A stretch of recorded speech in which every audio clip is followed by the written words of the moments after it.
Now this is very, very applicable to today, because we're getting ready for Pesach.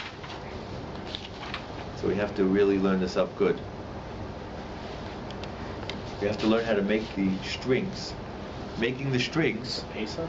Yeah, it has to do with Pesach.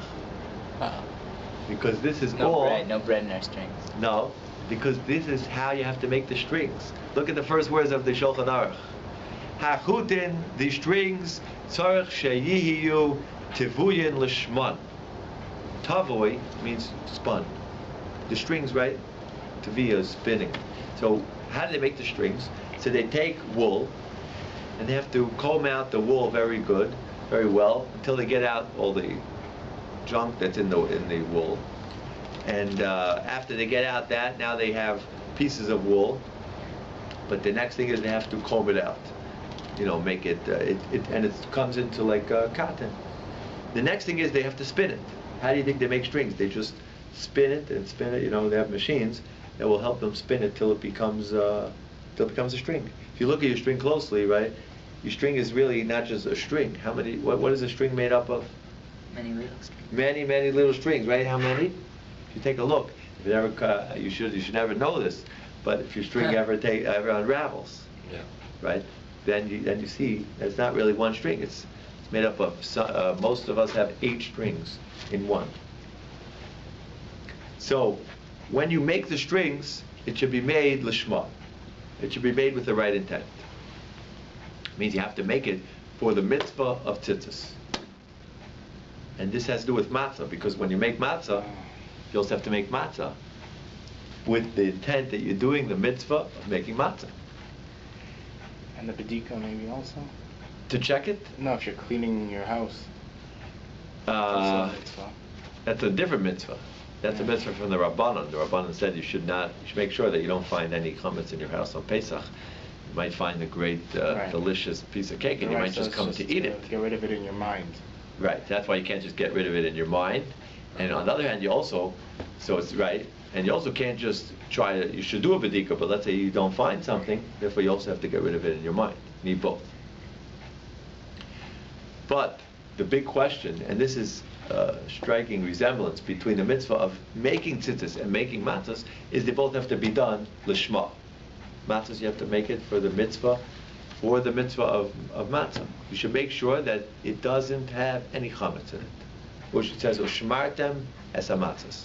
You have to watch the matzos. What do you mean you watch them? You have to watch them to see that no chametz goes in. So the same idea is with tzitzis. Tzitzis, we also learn out that they have to be done lishma. Look at the Mishnah Berurah Beis for 1 second. Skip down to Beis. You see Simchat and Beis? He gives you the source. The source of this is, you see Tvuyin Lishman Beis in the Mishnah Berurah? He says they should be spun with the right intent for its name.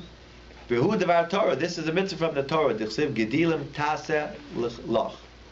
Right, that pasuk in Kiseti says you should make gedilim, the threads, for you. So we say lach. Lach means for you. L'shem chayvach, for your mitzvah, for your obligation. That's why you shouldn't just make the strings. You shouldn't go into the store. The threads. They sell all types of material. Don't buy your strings there. You can't buy it, right? A person might think, I need new tzitzis, right? My tzitzis ripped. So now I'll just go into the yarn store and buy some white string. Doesn't go. Because they have to be spun l'shma. Now there is a question, does it even have to be combed out l'shma also? That's a question, if that has to be done also. But at the very least, they have to be spun into thread l'shma. And the same thing is with matzah. Matzah says ushmartem es hamatzos. You have to watch the matzahs. And does the grain have to be planted lishma? No, it doesn't have to be planted, but from the moment it's picked, it has to be carefully guarded. And when it starts to be ground up, that's the main time that we have to watch that no water gets into it. Is that the Shmura matzah? And this is called Shmura matzah because it's shamor, it's watched. But then why is the matzah we use not for the Seder? Why can it be not Shmura matzah? So now, the main obligation for Shmura matzah is for the night of the Seder.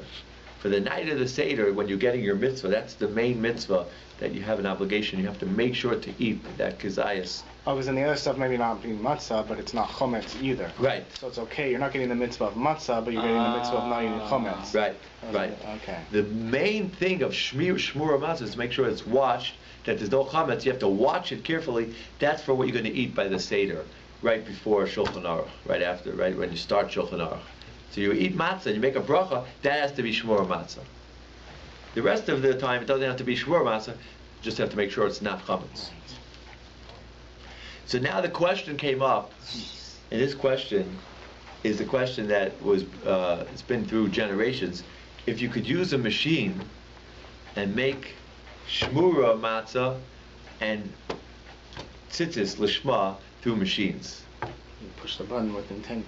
Ah, that's what Nathan's son, the Shalom Eshel, that's what he said. He said you can push it with intent. But on the other hand, there were many great people, the Avnei Nezer and the Aruch Laner. They all said, no, you can't use matzah that was made through a machine. You have to do it lishma. That's not lishma. That's not shmura matzah. The machine's doing it. That's not you doing it. Could the same question here? Who makes the strings? Could you have a machine? Right? Imagine doing the strings. You got to make the strings. So it's hard work, right? You got to take it. To show you some pictures next week.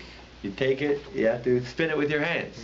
Could you have a machine do it? Right? A machine could do a lot of strings. Could do tons of strings. Could a machine make your tzitzis, make the strings, just to make the strings do 8 into 1? That's the question. Maybe a machine doesn't have the mental capabilities to have in mind lishma.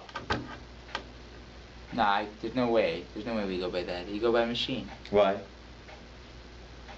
Yeah, you have it in mind when you're pushing the button. Oh. Or when you make the machine, maybe have it. When you make the machine. Okay, fine. I don't know if there's Jewish engineers or whatever. There are, of course. I don't know if it doesn't help to make the machine, because you want to say if you make the machine lishma, so then everything that the machine ever does is lishma.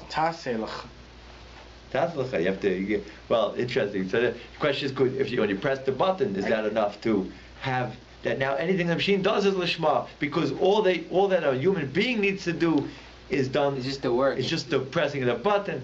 This is one side of the issue. The other side of the fence was a lot of great people, and they said no, you have to actually do it with your hands, right? When you're doing it with when you're turning a wheel, maybe that might be doing. It's also like a machine. Oh. It's the less advanced machine. Okay, we have to stop here. Even Next if you have a needle, maybe you shouldn't be able to have a needle. No. That's man.